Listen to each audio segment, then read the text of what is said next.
అందరికీ నమస్తే. నేను Garidepalli Satyanarayana, new Lakshya organisation. Parliament సమావేశాలు జరిగితే, వర్షాకాల సమావేశాలు, దాని తర్వాత శీతాకాల సమావేశాలు, దాని తర్వాత వేసవికాల సమావేశాలు జరుగుతూ ఉంటాయి. అది రొటీనే.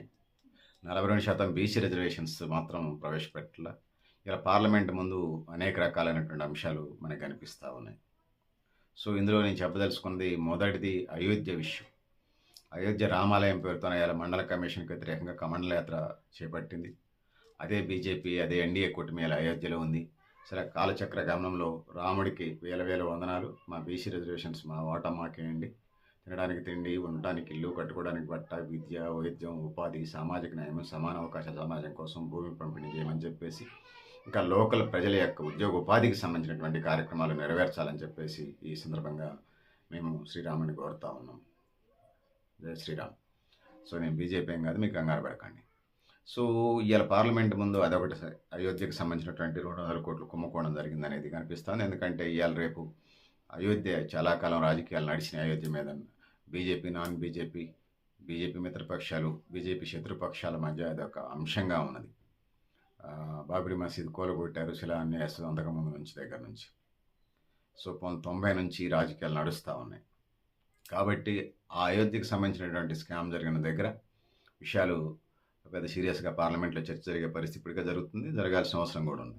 ఇక క్యాబినెట్ విస్తరణకు సంబంధించి ఆర్థిక మంత్రి, అదేవిధంగా విద్యాశాఖ మంత్రి, కేంద్ర విద్యాశాఖ మంత్రి పదవులు ఊడతాయా మారతాయా చూడాల్సిన పరిస్థితి ఉంది. ఎందుకంటే నీట్ పేపర్ లీకేజ్ ఇతర సమస్యలకు సంబంధించి అనేది చేయలేదనేది మనకి స్పష్టంగా కనపడతా ఉంది.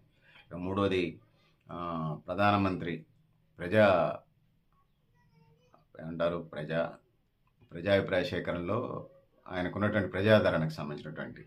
సో, గతంలో ప్రైమ్ మినిస్టర్కి 75 నుంచి 78% ప్రజాదరణ ఉంటే ఇప్పుడు 68 నుంచి 70% తగ్గింది ప్రజాదరణ సీఎంకి అనేది.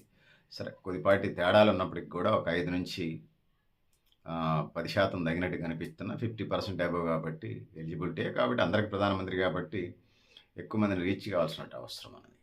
సో, ఇక యూజీసీ యూనివర్సిటీ గ్రాంట్స్ కమిషన్ ఏదైతే ఉందో కొత్త ఈక్విటీ నిబంధనలు పెట్టింది. దీనివల్ల ఈ తేడాల వల్ల పేద ధనిక విద్యార్థులకు సంబంధించి అనేక సమస్యలు వచ్చేవని, ధనిక విద్యార్థులు మరణించి కోచింగ్ సెంటర్ల వైపు వెళ్తారు సిలబస్ ఇతర. పేద విద్యార్థులు సిలబస్ లోపల చెప్పేటువంటి ఫ్యాకల్టీ సిబ్బంది లేక, టీచింగ్ ఫ్యాకల్టీ లేక ఇబ్బందులు పడే పరిస్థితి ఉన్నది. యూజీసీ నిబంధనలు అన్ని వర్గాలను కలుపుకోయే విధంగా ఉండాల్సిన అవసరం అయితే ఉన్నది. ఇంకా నీట్ ఎగ్జామ్, అండర్ గ్రాడ్యుయేట్ ఎగ్జామ్కి సంబంధించి పేపర్ లీక్ అవుతున్నాయి. వాళ్ళ మీద కఠిన పీడీ యాక్ట్లు పెట్టి అసలు ట్రేడ్ యాక్ట్ లాగా అరెస్ట్ చేసి లోపల పడదబ్బాలి. అప్పుడు మాత్రమే సమస్య పరిష్కారం అవుతుంది. ఇది 5వ సమస్యగా ఉన్నది. ఇది 6వది, సోనం వాంగ్చుక్ లడాక్ ప్రాంతంలో ఈయన పర్యావరణవేత్త ఆ ప్రాజెక్టులు కడతానన్నప్పుడు జమ్మూ అండ్ కాశ్మీర్కి సంబంధించి పర్యావరణ ఉద్యమం ఒకటి చేస్తూ ఉన్నాడు. ఏమవుతుందో చూడాలి. ఇక 7వ విషయానికి వచ్చి E20 పేరుతో ఇథనాల్ బెండింగ్కి సంబంధించినటువంటి అంశం ఉన్నది. మొక్కజొన్న, చెరుకు మిగిలినటువంటి వాటితోని ఇథనాల్ తయారు చేస్తారనేది. సో, మరి అది ఇప్పుడు తయారు చేసిన బండ్లన్నీ పెట్రోల్తో నడిచే, ఇథనాల్ కలిపితే బండ్లు స్పేర్ పార్ట్ల సంగతి ఏందో ప్రభుత్వం చెప్పాలి. మరి ఎల్నినో ఎఫెక్ట్, అనావృష్టి ఉన్నటువంటి పరిస్థితుల్లో ప్రస్తుతం 2 సంవత్సరాలు చెరువులు, కుంటలు నిండి, డ్యాములు నిండితే పంటలు పండుతుంది, ఓకే. మరి ఇక ఎల్నినో ఎఫెక్ట్ అంటే అనావృష్టి పరిస్థితుల్లో మరి ఆహార భద్రత ముఖ్యమా లేకపోతే ఇథనాల్ ముఖ్యమా అనే దానికి వచ్చినప్పుడు ఆహార భద్రతకి ప్రాధాన్యత వస్తుంది. మరి ఆ పంటలు పండే పరిస్థితి లేనప్పుడు మరి ఆహార భద్రతకు సంబంధించిన అంశం లేకపోతే వీటికి సంబంధించింది సవాలుగా ఉన్నది. దీని మీద కూడా పార్లమెంట్లో చర్చ జరిగే పరిస్థితి మనకు కనపడుతుంది. ఇక అండమాన్ నికోబార్ దీవులకు సంబంధించిన ప్రాజెక్ట్కి వచ్చినప్పుడు 8వ అంశం, గ్రేట్ నికోబార్ ఇన్ఫ్రాస్ట్రక్చర్ ప్రాజెక్ట్ ఇది. సో, అండమాన్ నికోబార్ దీవుల్లో గ్రేట్ నికోబార్ ఇన్ఫ్రాస్ట్రక్చర్ ప్రాజెక్ట్ని కేంద్ర ప్రభుత్వం దాన్ని చేసే కార్యక్రమం చేపట్టింది. దీనికి ఏదైతే ఉందో సోనం వాంగ్చుక్, అక్కడ అది సోనం వాంగ్చుక్ లడాక్ ప్రాంతం, అది జమ్మూ అండ్ కాశ్మీర్ కదా.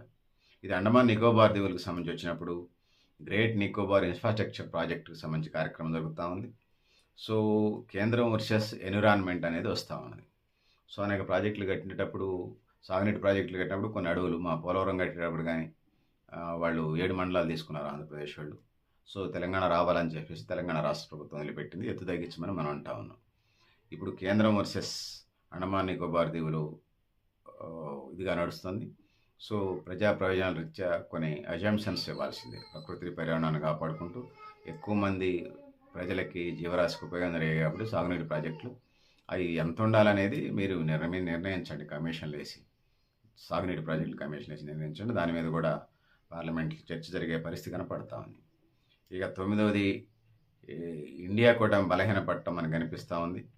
కూటమిలో ఉన్నటువంటి పార్టీలు డిఎంకే కానీ, లేకపోతే వెస్ట్ బెంగాల్ మమతా బెనర్జీ దీదీ కానీ, వామపక్షాలు కానీ, లేకపోతే ఇతర ఇండియా కూటమికి సంబంధించినటువంటి ఓటములతో పాటుగా ఆ పార్టీలు బలహీనపడుతూ వస్తున్న పరిస్థితుల్లో మరి ఎన్డీఏ కూటమిని, లేకపోతే దేశంలో కేంద్రంలో అధికారంలో రావచ్చే కార్యక్రమం ఎట్లా ఉంటుంది అనేది ఇలా మన ముందున్న ప్రశ్న. ప్రాంతీయ పార్టీలకు సంబంధించి కూడా ఇలా మనకి కనిపిస్తూ ఉంది పరిస్థితులు, రకరకాల పరిస్థితులు. ఇంకా 10వది 13 రాజ్యాంగ సవరణ ద్వారా డీలిమిటేషన్. సో 71 ప్రకారం చేయమని దక్షిణ భారతదేశం అడుగుతూ ఉంది. లేదు మేము ఇష్టం వచ్చినట్టు చేస్తాం అంటున్నారు. సో ఎంపీ సీట్లు ఇప్పుడే లెక్క చేయరు ఉత్తర భారతదేశం వాళ్ళు, దక్షిణ భారతదేశాన్ని. ప్రధానమంత్రులు ఎప్పుడు వాళ్ళే అవుతారు, ఒక పివి నరసింహరావు తప్పితే, దేవగౌడ కొద్ది కాలం తప్పితే. సో ఇప్పుడు దాకా వాళ్ళే ఉన్నారు. ఇది వాళ్ళు ఇప్పుడు జనాభా ప్రకారం చేస్తే మరి దక్షిణ భారతదేశానికి మరింత నష్టం జరిగే పరిస్థితి ఉన్నది. దీంట్లో తెలంగాణ ముఖ్యమంత్రి రేవంత్ రెడ్డి కానీ, ఆంధ్రప్రదేశ్ ముఖ్యమంత్రి చంద్రబాబు నాయుడు కానీ, కేరళ ముఖ్యమంత్రి కానీ, పేరు సడన్గా గుర్తురాట్లా, మొన్నదాకా అచ్యుతానందన్ ఉన్నాడు కదా, కర్ణాటక ముఖ్యమంత్రి లేటెస్ట్గా డీకే శివకుమార్ కానీ, సో తమిళనాడు ముఖ్యమంత్రి విజయ్ కానీ, వీళ్ళంతా ఉన్నారు. సతీష్ అని అనుకుంటా కేరళ ముఖ్యమంత్రి. సో వీళ్ళంతా పార్టీలు వేరైనా, కేరళ ముఖ్యమంత్రి కాంగ్రెస్, తెలంగాణ ముఖ్యమంత్రి కాంగ్రెస్ అనుకోండి, కర్ణాటక ముఖ్యమంత్రి కూడా కాంగ్రెసే, ఆంధ్రప్రదేశ్ ముఖ్యమంత్రి ఎన్డీఏ కూటమి చంద్రబాబు నాయుడు, తమిళనాడు ముఖ్యమంత్రి విజయ్ టీవీకే పార్టీ. సరే పార్టీలు ఏదైనా వీళ్ళంతా ఏకదాటిగా డీలిమిటేషన్ మీద ఏకాభిప్రాయతున్నారు. 71 ప్రకారం వెళ్ళాలనేది ఇలా మనకి ప్రధానమైన ఎజెండా. మనం 71 లెక్కలు, జనాభా లెక్కల ప్రకారం తీస్తే దక్షిణ భారతదేశానికి అన్యాయం జరగదు అనేది ఇది పరిస్థితి మనకు కనపడతా ఉంది. చూద్దాం ఏం జరుగుతుంది. దీని మీద డిబేట్ జరిగే పరిస్థితి అయితే ఉంది సీరియస్గానే. ఇక 130 రాజ్యాంగ సవరణ ప్రకారం ప్రజాప్రతినిధుల అరెస్టు, 30 రోజులు అరెస్ట్ అయితే జైల్లో ఉంటే, అరెస్ట్ అయ్యి 30 రోజులు జైల్లో ఉంటే వాళ్ళు ఏ పదవికి అర్హులు గారు అనేది ఉన్నటువంటి ఇప్పటికే ఆ కేసులు ఈ కేసుల పేరుతో, ఈడీలు, సిబిఐ రైట్స్, ఇన్కమ్ ట్యాక్స్ల పేరుతోని ప్రభుత్వం నానా చిత్రహింసలు పెడతా ఉంది. మరి ఇక 30 రోజులు జైలు అంటే ఎవరు, ప్రతిపక్ష నాయకులు ఎవరిని వదిలిపెట్టదు. ముఖ్యమంత్రి రేసులో, ప్రధానమంత్రి రేసులో ఉన్నటువంటి వాళ్ళని 30 రోజులు అరెస్ట్ చేసి తీరుతారు. సో ఇది ఛాలెంజింగ్గా, సవాల్గా ఉన్నది. మరి దాని మీద ప్రజాప్రతినిధి ఏమంటారు, కొన్ని ప్రజా ఉద్యమాలు ఉన్నప్పుడు 30 రోజుల కంటే ఎక్కువ జైల్లో ఉండే పరిస్థితి కూడా ఉంది. క్రిమినల్, మర్డరు, రాబరీ, రేపు, లేకపోతే మారక ద్రవ్యాలు అట్లాంటి కేసులలో ఉంటే వేరు సంగతి, వదిలేయండి.